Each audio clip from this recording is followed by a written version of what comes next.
affiché là. C'est l'identité de ta théophanie. Hein? Est-ce que ceux qui sont derrière peuvent avancer? Occupez les chaises qui sont au devant de vous. L'identité de votre théophanie est l'écho de son appel ici-bas. Je répète. L'identité de ta théophanie est l'écho de son appel ici-bas. Alors, depuis que j'ai commencé à en parler, j'étais en train de définir c'est quoi une théophanie.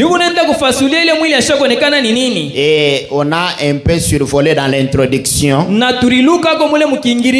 je pense que par la grâce de Dieu, ce soir nous pouvons un peu toucher là-dedans les premiers éléments de ce thème ici. Nous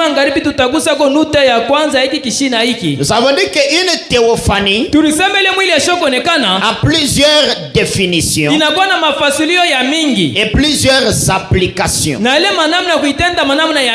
Amen. Quand quelque chose a plusieurs définitions, c'est qu'on peut l'appliquer dans plusieurs contextes. C'est la même chose avec la théophanie. Par définition, c'est une représentation de quelque chose de surnaturel. Une représentation d'une chose surnaturelle. Quelque chose qui est dans notre monde, mais qui se fait refléter dans ce monde d'en bas. Et comme nous l'avions dit en lisant l'apôtre Paul dans Hébreux chapitre 11, il disait dans Hébreux chapitre 11, l'apôtre Paul, au verset 3, il disait, c'est par la foi que nous reconnaissons que l'univers a été formé par la parole de Dieu. J'aime ma traduction de la Bible John MacArthur. C'est par la foi que nous reconnaissons que l'univers a été formé par la parole de Dieu. En sorte que ce qu'on voit n'a pas été fait de choses visibles, mais a été fait de choses invisibles.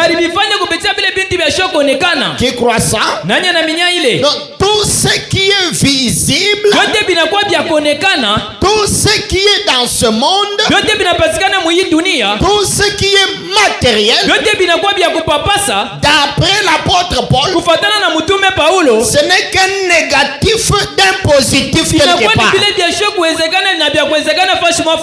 Paul dit ici que tout ce qui existe n'est qu'un reflet, ce n'est qu'une ombre d'une réalité qui n'est pas ici, mais dont il faut connaître l'adresse. Donc même vous, est-ce que vous croyez que vous êtes visible? Est-ce que vous croyez que vous êtes naturel? Est-ce que vous le croyez? Non, est-ce que vous le croyez? Parce que vous êtes naturel et que Dieu vous a créé. Amen. Donc votre vrai vous est quelque part à partir duquel vous êtes fait. Voilà quoi Paul dit. Il ne dit pas que l'univers a été créé. Non, Paul dit l'univers a été formé. Qui est avec moi? Ça nous renvoie dans Genèse où Moïse dit que la terre était informe vide. Mais au premier verset, Moïse dit que au commencement Dieu créa les cieux et la terre.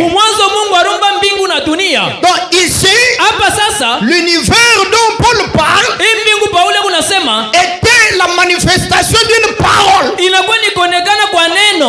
il n'a pas créé. Paul dit que Dieu a formé une forme vide. Il en donne une forme. Est-ce que vous êtes avec moi? Il donne la forme comment? D'après ce que Paul dit, c'est que cet univers, qui peut dire amen? Cet univers est une ombre. C'est un duplicata. Ça vient d'un autre monde. Il y a un monde plus réel que celui-ci. Quelqu'un dit amen. Il y a un monde plus puissant que celui-ci. Il y a un monde original à partir duquel celui-ci est fait. Vous venez de quelque part. Voilà pourquoi frère Branham dit dans la prédication l'infaillibilité de la parole parlée, ou dans les réalités infaillibles du Dieu vivant. Dans l'une ou l'autre, frère Branham dit qu'avant que nous ne soyons dans ce monde, nous étions des anges auprès de Dieu. Amen. Amina. Tu crois ça? Mais c'est ce que Dieu dit à Job. Dans Job chapitre 38, Dieu lui pose la question. Mais Job, tu étais où quand j'ai placé le fondement de la terre? Et Job n'avait pas de réponse. Et Dieu lui révèle que quand j'ai placé les fondations de ce monde, les étoiles du matin chantaient en allégresse et les enfants de Dieu poussaient des cris de joie. Donc quand Dieu créait dans la Genèse la terre, avant de créer même Adam, les enfants de Dieu étaient déjà là. Ils poussaient des cris de joie quand ils voyaient comment Dieu créait. C'est à partir de là. Est-ce que vous êtes avec moi? Parce que nous avons vu comment Dieu créait. C'est à partir de là que nous pouvons aussi créer. Et Dieu créait par quoi? Par la foi, au travers de la parole parlée. Toi aussi, ce soir, tu peux créer par ta parole. Quelqu'un n'a pas compris. Tu peux prononcer la parole. Et ce que tu dis là va arriver. Ça va arriver quand? Si tu le crois, alors ça va arriver. Est-ce que tu peux dire amen? Est-ce que tu peux dire amen? Amen. Amina. Dieu dans la Genèse, il a créé par la parole. Voilà pourquoi, écoutez, l'univers vient d'un autre univers qui est invisible. Voilà pourquoi, dans Genèse 1:26, Dieu dit, faisons l'homme à notre image et à notre ressemblance. Quelle est l'image de Dieu? Et quelle est la ressemblance de Dieu? L'image de Dieu, c'est l'esprit. Et la ressemblance de Dieu, c'est la parole. Donc Dieu dit là-bas, faisons, il n'a pas dit créons. Tu peux dire amen? Quand il dit faisons, c'est différent de créer. Parce que créer, c'est appeler à l'existence ce qui n'existe pas. Mais comme ça existait déjà dans un autre monde, il fallait le déplacer. kuitia. Que quelqu'un dise déplacement. Mtu aseme kuitosha kule. Ah, il fallait le déplacer. Inalomba kuyahamisha du monde invisible ile dunia yashokonekana vers le monde visible. Kufika pa hii dunia ya kuonekana. Voilà quoi le verbe qui est employé. Ndio kwa maana ile msemo balisema pale. Ce n'est pas créer. Abaseme kuumba. Qui consiste à faire ce qui n'existe pas. Kufanya kile kikalake kwa pana. Non mais faisons. Tufanyeni. C'est que ça y est quelque part. Kilikuyaga kwa fashi fulani. Nous allons l'amener ici. Tutakileta pa hii fashi. Est-ce que tu crois la parole? Amina. Est-ce que tu dis amen? Amina. Voilà pourquoi ndio kwa maana le Adam de Genèse 1:26 ule Adam wa Mwanzo 26 est différent du Adam de Genèse 2:7. Anachana na ule Adam wa Mwanzo 2:7. C'était un Adam esprit. Alikuwa Adam roho, parole. Neno la Mungu. Qui ressemblait à Dieu. Ule alifanana na Mungu. Qui était un homme parole, un homme esprit. Alikuwa muntu neno na muntu roho. Tu peux dire amen? Amina. Voilà pourquoi Jésus dit dans Matthieu, plutôt dans Jean chapitre 4, Yesu anasema mu Yohana 14 que les vrais adorateurs babudoji ba bya kweli que le Père cherche, bale babe kuna tafuta, ce sont ceux qui l'adoreront ni bale batamwabudu en esprit mukiro et en vérité. na mukweli. Ce sont ceux qui l'adoreront ni bale batamwabudu quand ils seront comme l'homme esprit à l'image de Dieu. Wakati atakuwa muntu roho wa picha ya Mungu. Qui peut dire amen? Amina. Alors cet homme esprit là, ule muntu roho ule, il existait déjà alikuyaga kwa tanzamani avant que Dieu ne crée. Mbele ya Mungu aumbe. Mais il fallait le développer. Ililomba bapate kufanya endeleye. Il fallait faire un duplicata. Ililomba bamfiutule kwa mtu mwingine. Une copie conforme à l'original. Baifiutule ile picha ifuatana na ile ya zamani. C'est ce qu'on appelait le duplicata. Jole banaita sema kufichula. Amen. Amina. À partir de l'original, tangia kile kia kumwanzo, dans la même imprimante de Dieu. Wile tu kupilambile kwa Mungu kumoya kumoya. Dieu a une imprimante. Mungu anakuwa kia kufasula. Dieu il a une imprimante. Mungu anakuwa na kile kiombo kia kuimprime. À partir de laquelle tangia kwa kile il sort chacun de ses enfants. Hebu natosha kila mtoto wake. Et dans cette imprimante là, na mwile kiombo kia kupatula kile, Dieu a mis un sceau. Mungu akaweka muhuri. Dans cette imprimante, mwile kiombo kia kufitula kile, de telle sorte que quand vous sortez de là, munamna usema kama unatoka mkile kiombo, le sceau qui est dans l'imprimante se colle à toi. Ile muhuri banaipika yulu yako. Amen. Amina. Et l'imprimante là s'appelle Jésus-Christ. Na ile kiombo cha kutila kinaitwa Yesu Kristo. La parole ointe. Neno yenye kupakaliwa. Jésus-Christ. Yesu Kristo. Le Fils du Dieu vivant. Mwana wa Mungu liye hai. Quand tu passes par lui, wakati unapitia kupitia pake, tu reçois la marque de Christ. Unapata ile picha ya Kristo. Et quand tu viens dans ce monde, kama unakuwa mwi dunia, peu importe le nombre d'années que tu passes dans le péché, mara ngapi kwingi bwa miaka utapitisha muzambi, tu finiras par reconnaître la parole de Dieu de ton temps. Wewe utafika paka mkutambua neno la Mungu ya wakati yako. Qu'est-ce qui fait ça? Ni nini inafanya vile? C'est la marque de Christ. Ni ile picha ya Kristo. Comme nous allons le voir, je ne sais pas vendredi ou dimanche. Vile tunaweza kuiona sio kama ni mkashitano wala muyenga. Frère Branham a appelé ça, ndugu Branham anaita ile la pierre de fondation. Ile jiwe ya kona. C'est ce que Dieu avait mis en toi. Jo ile Mungu aleka ndani yako. Et ça agit comme un aimant. Inakuwa inatenda kama vile kiombo cha kulamata. Pour t'attirer vers la vraie parole. Jo kukukokota kwa ile neno ya vya kweli. Tu peux passer autant de temps ailleurs. Unaweza kupita wakati mrefu nje. Mais sasa à cause de cet aimant là, kupitia kile kiombo cha kulamatisha kile, que Branham appelle la pierre de fondation. Kile Mungu amana ndasema kiombo ya biwa ya kona. Ça t'attirera vers la parole. Kitakukokota paka kuneno la Mungu. Tu peux même t'efforcer de pécher par force. Unaweza kurikazisha hata dhambi ya kunguvu. Mais à cause de la pierre de fondation, kupitia ile ribo ya kona ile, ça t'attirera toujours vers la parole. Yo itakukokota paka kuneno. Je peux même vous lancer un défi. Unaweza kufanya hata mapinganisho. Tu peux faire même un effort. Unaweza kufanya hata manguvu. D'aller en enfer. Ya kwenda hata muadezi. Tu fais un effort. Unafanya nguvu. D'aller chez les féticheurs. Kwenda hata kwa mfumu. Je vous lance un défi. Na miagia mapinganisho. Si la pierre de fondation est dans ton cœur, kama ile jibo ya kona kundani ya moyo wako, même là où tu pars, hata kule wewe utaenda, le féticheur te chassera. Ule mfumu atakuandama. Il va te regarder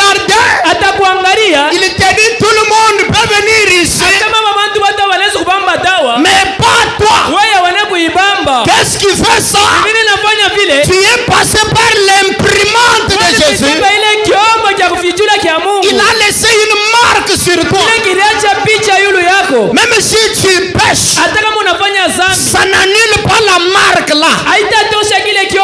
Est-ce que je peux parler? Il n'y a aucun péché qui peut t'empêcher de rentrer à Dieu. Si tu étais à Dieu, alors la pierre de fondation, c'est un aimant très puissant, plus puissant que le péché. Même si tu ne veux pas aller au ciel, Dieu va te bousculer par force et tu vas te retrouver au ciel, parce que ton origine, c'est ta destination. Est-ce que quelqu'un peut dire alléluia? Amina. Est-ce que quelqu'un peut dire je le crois? Je le crois. Voilà pourquoi le message de l'heure, ça ne demande pas de qui t'a prêché. Le message de l'heure, ce n'est pas une prédication, mais le message de l'heure, c'est une révélation personnelle.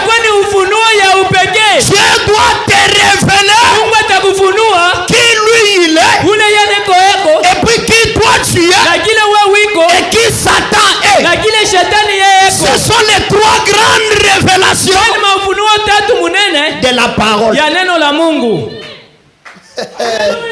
Oh, je le crois. Les trois grandes révélations de la parole, c'est qui Dieu est, qui toi tu es, et qui ton ennemi est. Dès que tu connais les trois là, tu ne craindras rien. Est-ce que je peux parler? Branham dit, je ne crains pas de péché parce que j'ai peur d'aller en enfer. Mais je crains des péchés parce que j'aime le Seigneur. Mais la question d'aller au ciel ou pas, ça n'a même pas été réglé sur la terre. Ça a déjà été réglé au ciel. Dis à ton voisin, ne m'intimide pas. Parce que tu m'as vu commettre une erreur. Dis, répète-lui bien. Dis-lui, ne m'intimide pas. Et quand tu lui dis ne m'intimide pas, tu arranges même la ceinture. Ne m'intimide pas. Parce que tu m'as vu commettre une erreur. Frère Branham dit, la perfection de la statue de Michel-Ange, c'était quand on lui a frappé et que ça laissait une erreur. Branham dit, ce qui fait que tu sois humain et que tu sois normal, c'est quand tu commets des erreurs. C'est alors que Christ devient complet, parce qu'il ne peut pas sauver quelqu'un qui ne tombe pas.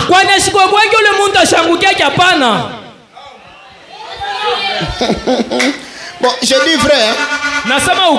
Est-ce que je dis vrai? Bon, si tu n'es pas tombé dans le péché, Dieu va sauver qui? Mais il ne s'agit pas de tomber. Tu peux commettre une erreur, mais rapidement tu corriges ça. Tu confesses ça selon la parole. Voilà pourquoi on n'a envoyé personne en enfer, parce qu'ils ont commis une erreur. Qui peut dire amen? Si on ne commet pas d'erreur, on n'est plus humain. Amen. Amina. Donc le monde théophanique, c'est ça le vrai monde. C'est ça le monde des songes. C'est ça le monde des prophéties. C'est ça le monde des visions. C'est ça le monde des bénédictions. C'est ça le monde des guérisons. Tout vient de là. Tout vient de là. Tu peux dire amen? Amina. Est-ce que vous aimez ce monde-là? Voilà pourquoi l'apôtre Paul le disait. Dans 1 Corinthiens chapitre 40. Non, chapitre 15 verset 40. Il disait. Il y a aussi des corps célestes et des corps terrestres. Il y a aussi des corps célestes et des corps terrestres. Amen. Il dit il y a aussi des corps célestes et des corps terrestres. Donc comme tu es là, tu as un corps céleste et tu as aussi un corps terrestre. Amen. Et comme on a vu dimanche, pour que le diable puisse réellement t'avoir, il commence par avoir ton corps céleste. Dès qu'il a eu ton corps céleste, parce que le corps terrestre dépend du corps céleste, ici tu seras simplement ballotté. Parce que le corps terrestre dépend du corps céleste. Qui peut dire amen à la parole? Voilà pourquoi nous avons dit, dès que ce corps est malade, sa guérison est dans le corps céleste. Il faut une connexion par la foi qui va amener une nouvelle création. Dans notre terme, il faut qu'il y ait une transmission d'une nouvelle énergie dans ton corps terrestre. Amen. Est-ce que vous croyez ça? Voilà pourquoi nous lisions dans la prédication question-réponse. Question-réponse du 3 janvier 54. Frère Branham disait, vous allez croire ça? Le point 264. Pensez un peu. Votre corps glorifié est ici même au tabernacle. Frère Branham dit, je ne sais pas si vous comprenez. Votre corps glorifié est ici même au tabernacle en ce moment. En ce moment. Il n'est pas loin. Il est ici même. Dans cet espace. Quand vous marchez, quelqu'un qui a le don de vision, il peut voir une lumière, une étoile sur ta vie. Il peut voir une lumière qui te suit. Qui dit amen? Parce que je vais vous enseigner. Maintenant, la lumière qu'il voit là, je vous ai enseigné ici la prédication que j'ai intitulée l'électricité dans l'air. Et nous avons dit, frère Branham, il nous a dit que ton âme est une lumière. Voilà pourquoi Jésus dit dans Matthieu 5 que vous êtes la lumière du monde. Cette lumière-là, ce n'est pas ce corps, mais la lumière du monde, c'est la parole. Quelle parole? La parole qui sortit au commencement. Quand Dieu dit, faisons l'homme à notre image et à notre ressemblance, c'était l'homme âme, l'homme parole, l'homme théophanie. Ta théophanie, c'est ça la parole de Dieu. Est-ce que quelqu'un dit amen? Alors comme ça te suit, ta théophanie là, ça te suit. Alors les gens qui ont des démons, les gens qui ont les esprits méchants, ils peuvent scanner ton corps glorifié. Branham l'appelle aussi comme ça. Branham l'appelle aussi comme ça. Branham leo unaita mnamna ya vile. Que la théophanie là. Ile mwili yashokonekana. C'est un corps céleste. Inakuwa ni mwili ya mbinguni. C'est un corps glorifié. Ni mwili ya utukufu. Amen. Amina. C'est toi. Ni weye spirituel. Wa kiroho. Maintenant le dimanche. Sasa muyenga. Je vous avais dit. Mimi nionyesha. Que toutes vos informations sont là. Ile mahabari yote inapatikana mule ndani. Toute ta vie, maisha yako yote, elle est dans la théophanie. Inapatikana mwile mwili yashokonekana. Je vous ai dit le dimanche. Mimi niambia muyenga. Que dans ta théophanie, mwile mwili yashokonekana. C'est là qu'il y a le Saint-Esprit. Ndio mule mnapatikana Roho Takatifu. Pour que Dieu le Saint-Esprit, ndio mpate Roho Takatifu. Il vient de là. Inatokea ni mule. Dans ta théophanie, mwile mwili yashokonekana. C'est là qu'il y a même ton mariage. Ndio mule mnapatikana hata ndoa yako. Dans ta théophanie, mwile mwili yashokonekana. C'est là qu'il y a même ton argent. Ndio mule mnapatikana hata fedha yako. Dans ta théophanie, mwile mwili yashokonekana. C'est là qu'il y a même les maisons. Ndio mule mnapatikana hata manyumba. Dans ta théophanie, mwile mwili yashokonekana. C'est là qu'il y a des véhicules. Ndio mule mko magari. Maintenant, sasa ta théophanie, ile mwili yashokonekana. C'est présent. Ikunaonesha comme un livre. Kama vile kitabu mwa fulani. Qui se déroule. Kile kinabulurika. Avec tout ce que Dieu a prédestiné pour toi. Kwa vile vyote Mungu alikutayarishaga wewe. C'est écrit là. Bana bianjika mkile kitabu. Sous forme d'un livre. Munamna ya kitabu. Mais qui est ta théophanie. Yenye kwa mwili yako yashokonekana. Les gens méchants. Bantu baro mubaya. Quand ils voient ça. Wakati banaona ile. Ils vont chercher l'occasion. Batatafuta bati mwa fulani. Que quelqu'un dise occasion. Mtu aseme bati mwa fulani. Ils vont chercher l'occasion. Batatafuta bati mwa fulani. De posséder ça. Ya kushika kile kitabu kile. Et quand il possède ça, wakati banashika kile kitabu, on va te dire qu'on a volé ton étoile. Batakonesa sema nyota yako basha kuibaka. On l'a volé. Bananyanganya nyota yako. Est-ce que vous êtes avec moi? Mungu pamoja na mie. On dit qu'on a volé. Batakwambia sema banaiba. On l'a mis dans une prison du diable. Banaiweka mungeleza moja ya shetani. On l'amène dans la 5e dimension. Banaipeleka mwili hatua ya 5. On l'a volé comment? Banaiba namna gani? Parce que Joya, ça travaille dans la 4e dimension. Ikunatumika mwili hatua ya 4. Ta théophanie. Ile mwili yashokonekana. Ça te suit. Ikuna kufuata dans la 4e dimension. Mwili hatua ya 4. Mpepo muewa. Mule mumahewa. Ça te suit. Ikuna kufuata. Et comme ça te suit. Sa vile kuna kufuata. La 4e dimension. Ile mpepo ya 4 ile. Qui est le carrefour. Yenye kwa masanga njia.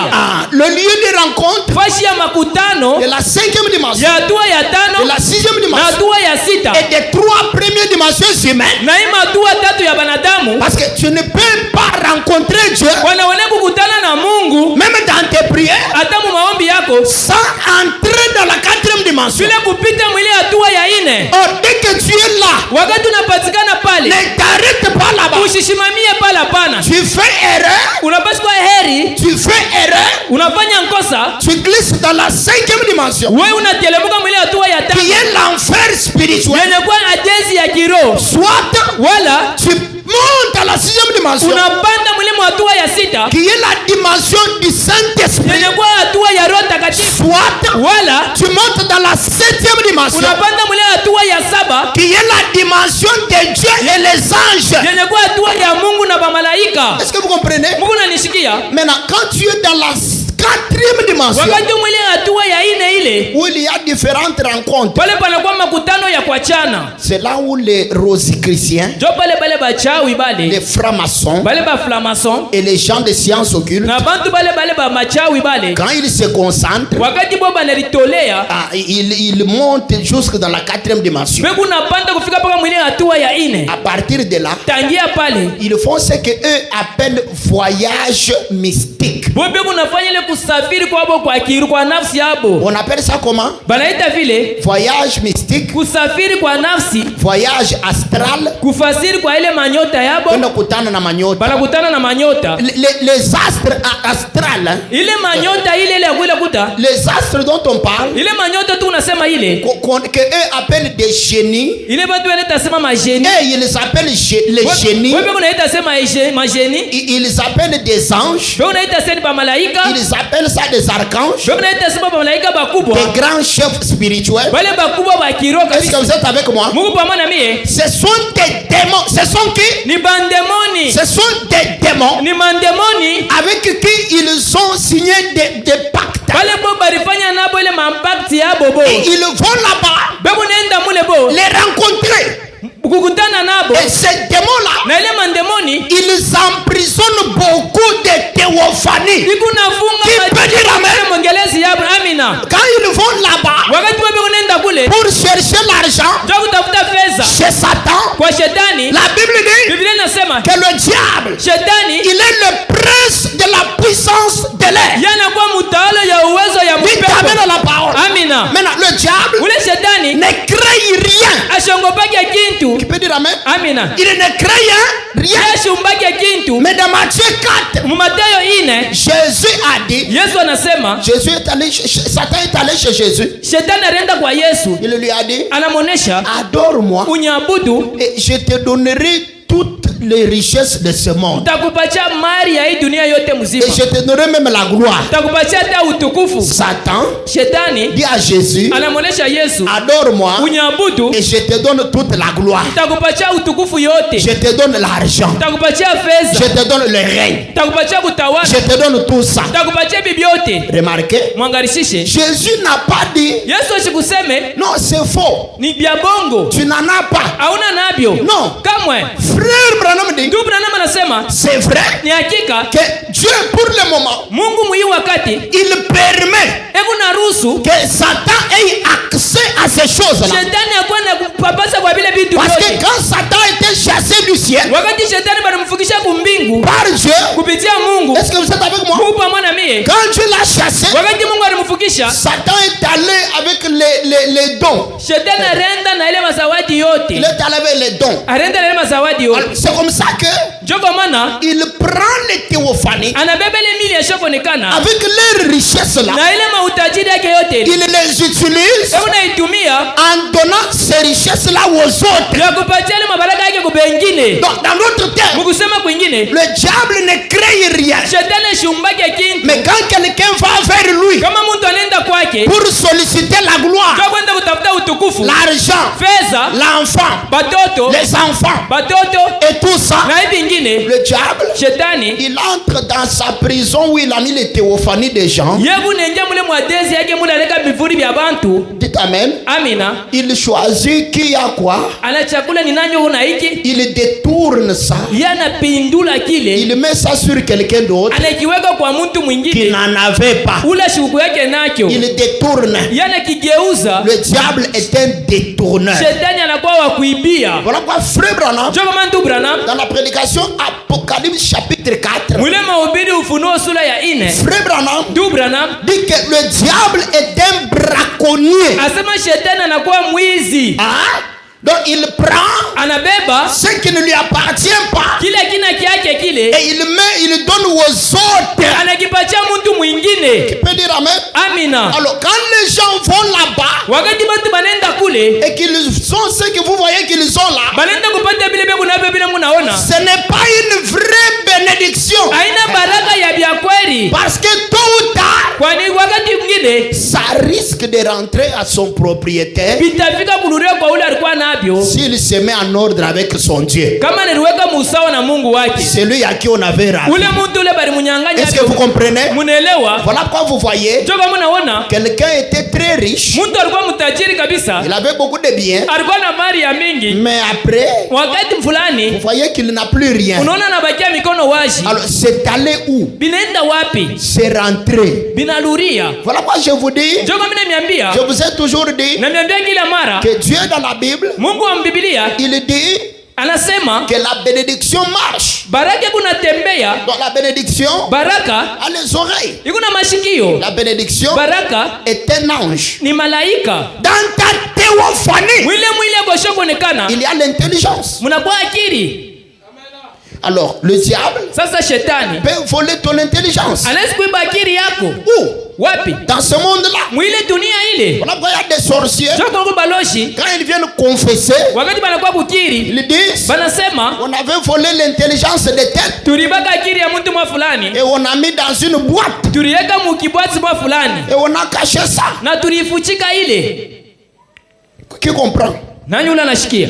Et puis à l'école, l'enfant ne réussit pas. Kisha kwa masomo mtoto ashiweze masomo. Vous faites tout ce que vous pouvez faire. Unafanya mzazi bete bila unaweza kufanya. Ça ne marche pas. Abiendeke. L'intelligence a été volée. Akili yake basha kuiba. À partir de quoi? Tangia fashikani? De la théophanie là. Ile mwili ashakonekana. Du corps esprit là. Ya ile mwili roho ile. Qui peut dire amen? Amina. Donc, sasa, qu'est-ce qui rend la théophanie plus puissante? Ni nini kunafanya ile mwili ashakonekana inakuwa na uwezo? C'est la prière. Ni maombi. C'est la vie de sanctification. C'est la vie de la parole. C'est la prière.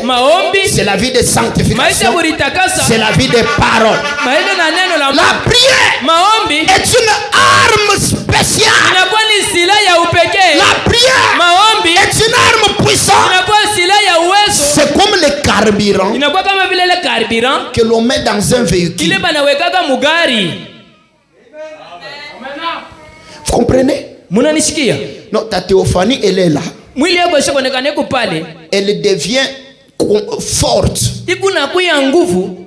Écoutez. Je vous dis des choses très graves. Hein? Amen. Amina. Ta théophanie devient très forte quand tu te mets à beaucoup prier. Parce qu'elle vit dans le monde des esprits. Qui peut dire amen? Amina. Maintenant, sasa, Paul dit aux Éphésiens chapitre 6 que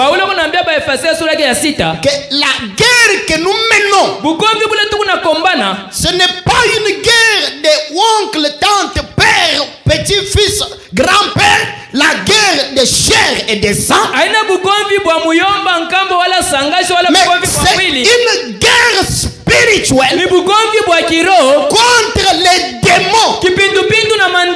Ces démons-là, Paul commence à les décrire. Il dit, ce sont des principautés. Ce sont des principautés. Ils ont le pouvoir d'emprisonner des esprits. Ils mettent en prison d'autres. Ce sont des principautés de domination, des princes de puissance de l'air. Voilà pourquoi les sorciers sont au service de ces esprits-là. On les envoie pour jeter des mauvais sorts et prendre les informations sur vos vies. Est-ce que je peux parler? Il contrôle ta relation avec ta théophanie. Tu es faible dans la prière ou pas? Tu viens à l'église tous les jours ou tu t'absentes certains jours? Dieu est dans sa parole. Vous cherchez Dieu en dehors de sa parole, il n'est pas là. Tu peux dire amen? Amina. Toutes les bénédictions viennent de là. Alors quand tu te mets à beaucoup prier, plus tu pries, plus ta théophanie est forte. Et je ne parle pas de prier comme les perroquets. Je parle de prier comme Daniel à Babylone. Il a prié le premier jour. Dieu a écouté. Dieu a exaucé. Il a envoyé l'ange Gabriel. Et quand l'ange descendait avec la réponse, il rencontre les princes de la puissance de l'air dans la 4e dimension. Avant d'entrer dans cette dimension, il le bloque. On bloque Gabriel. On bloque qui? On bloque Gabriel par qui? Le diable. Il le bloque pas. Il le bloque où?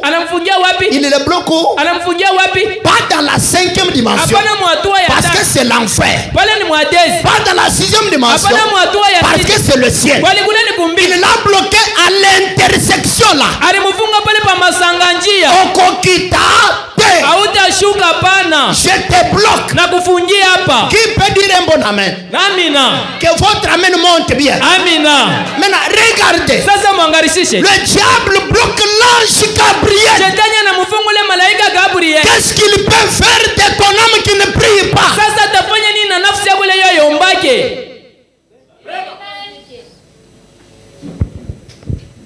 Vous voyez pourquoi vos vies ne marchent pas? Vous pensez que c'est une blague? On est en guerre. Tu es en guerre. Personne d'autre ne va la vaincre pour toi. Jésus a fait sa part.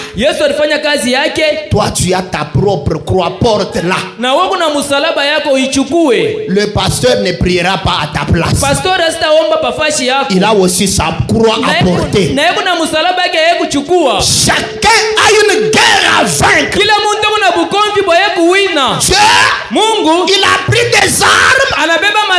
Il vous les a données. La parole est une arme. La prière est une arme. La bonté est une arme. L'amour est une arme. La haine, c'est aussi une arme du diable. Toi, tu combats avec les armes de qui?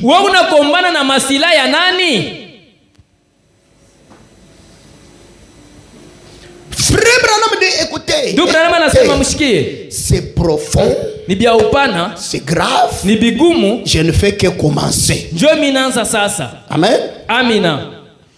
Tu négliges la prière, c'est ton affaire. Écoutez, la journée de demain se prépare la nuit.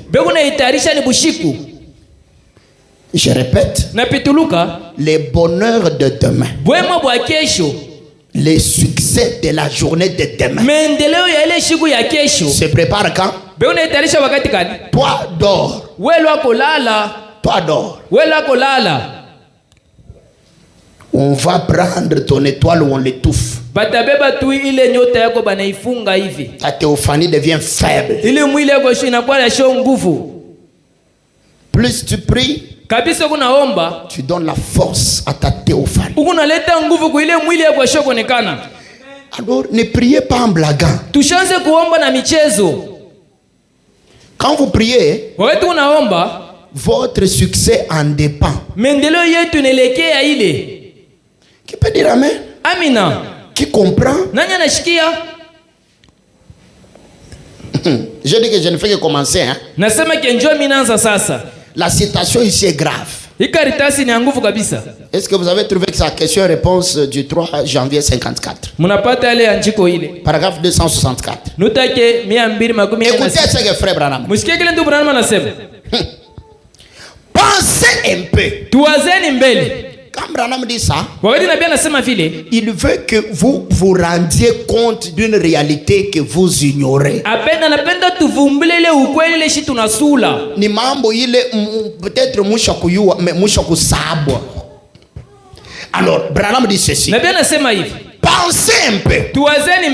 Votre corps glorifié est ici même au tabernacle en ce moment.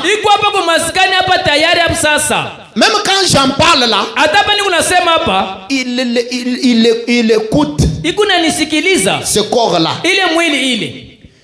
Je vous ai dit que les maisons sont où? Hein? J'ai dit que votre argent est où? Hein? Votre passeport est où? Tous vos visas sont où? Toute votre guérison de chaque maladie est où? Tous vos enfants que vous devez avoir dans ce monde sont où? Écoutez, toutes vos bénédictions ont été consignées là-dedans. Ta théophanie Pour vous faire comprendre, hein? C'est comme ton propre magasin. Voilà pourquoi frère Branham utilise des termes terre à terre. Il dit que Dieu a une grande galerie. Des magasins. Par la foi. Montez là. Et la foi c'est ça l'échelle. Et prenez tout ce que vous voulez. Écoutez. Frère Branham dit que le programme de Dieu c'est le Saint-Esprit. Bon, maintenant, dans ce programme-là, il y a tout. Alors, ce Saint-Esprit programme-là, c'est quoi? Saint-Esprit programme. Frère Branham dit, en ce moment, votre corps glorifié est ici. Au tabernacle. En ce moment, la présence du Saint-Esprit qui est votre état glorifié. Donnez-moi la suite. Vous êtes glorifié en Christ. Maintenant même. Écoutez, ceux qu'il a justifiés, il les a glorifiés. Écoutez, et votre propre corps glorifié est là près de vous. Il est là près de vous. Maintenant même, en Jésus-Christ, afin de vous donner une force, comme quand on charge une batterie.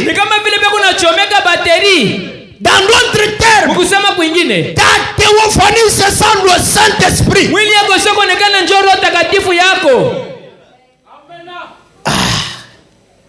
Écoutez, le Saint-Esprit est en vous. Il est là pour charger votre corps,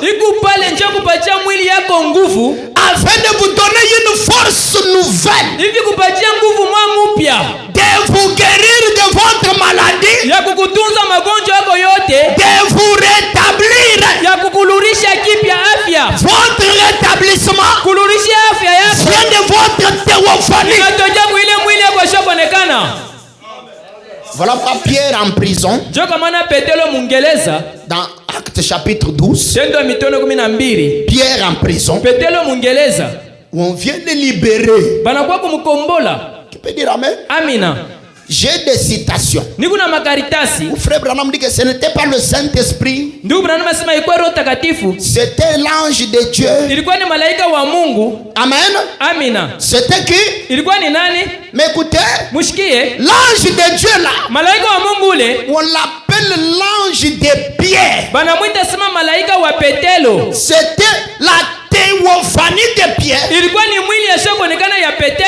allé libérer Pierre de la prison. Pourquoi?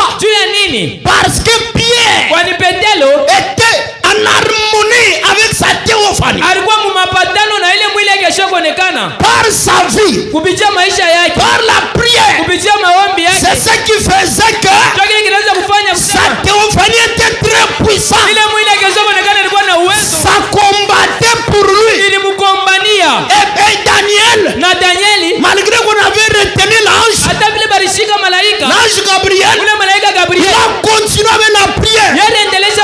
Il a prié le matin, il a prié à midi, il a prié le soir, il a prié la nuit, il a prié sans cesser. Et la prière qu'il faisait renforçait la bataille, à tel point que Michael était descendu et a libéré Gabriel. Et la prière, la réponse est arrivée.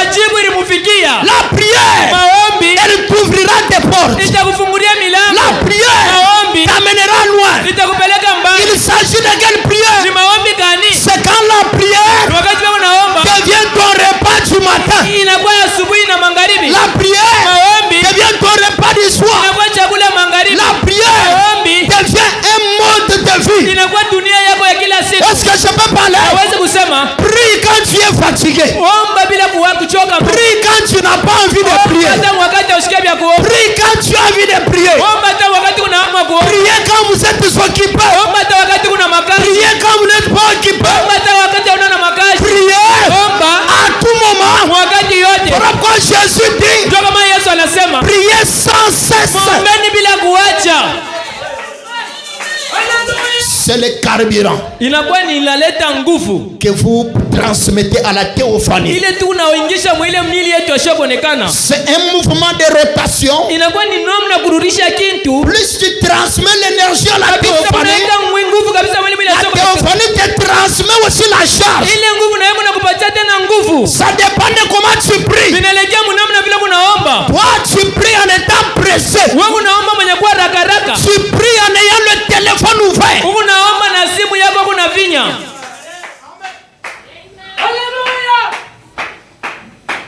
Ça dépend de comment tu pries. Mais que Dieu bénisse Frère Branham. Oh là là, Frère Branham. Mais il dit quelque chose de très grave ici. Il dit votre corps glorifié. C'est le Saint-Esprit qui est en vous.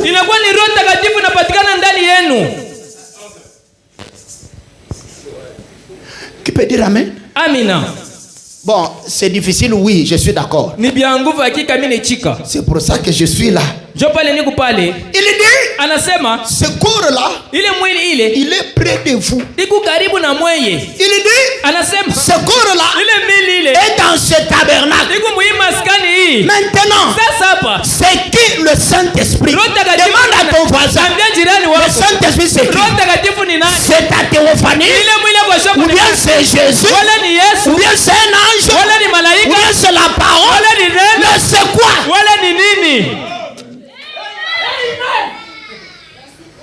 Remettez-moi cette citation-là. Tout la lave. Nous allons terminer ce problème. Qui peut dire amen? Amina. Nous allons régler ça. Pensez un peu. Votre corps glorifié est ici même au tabernacle en ce moment. Branham dit la présence du Saint-Esprit qui est votre état glorifié. Est-ce que vous m'en même?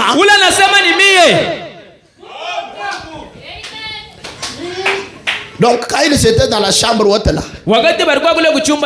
et qu'il recevait le Saint-Esprit, et qu'on voyait les langues de feu, c'était leur état glorifié. Et qui croit ça? Bon, écoutez, c'est moi qui dis ça. C'est le message. Dis à ton voisin, c'est ça le message de Frère Branham.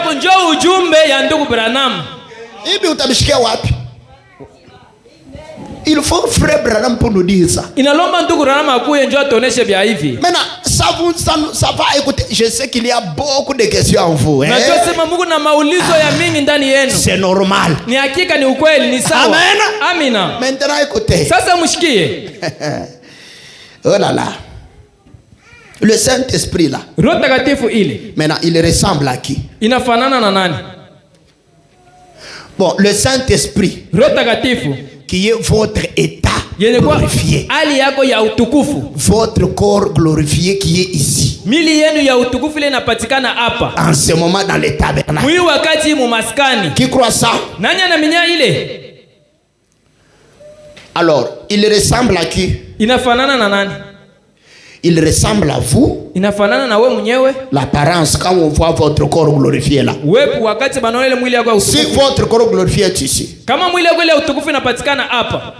inafanana na sura yako, ça ressemble à ton apparence. Ça ressemble à l'apparence de Jésus. Ça ressemble à l'apparence de Frère Branham. Est-ce que ça ressemble à la parole? Bon, la parole ressemble à quoi? Ça ressemble à un ange. Bon, l'ange, il a quelle apparence? Qui aime le message?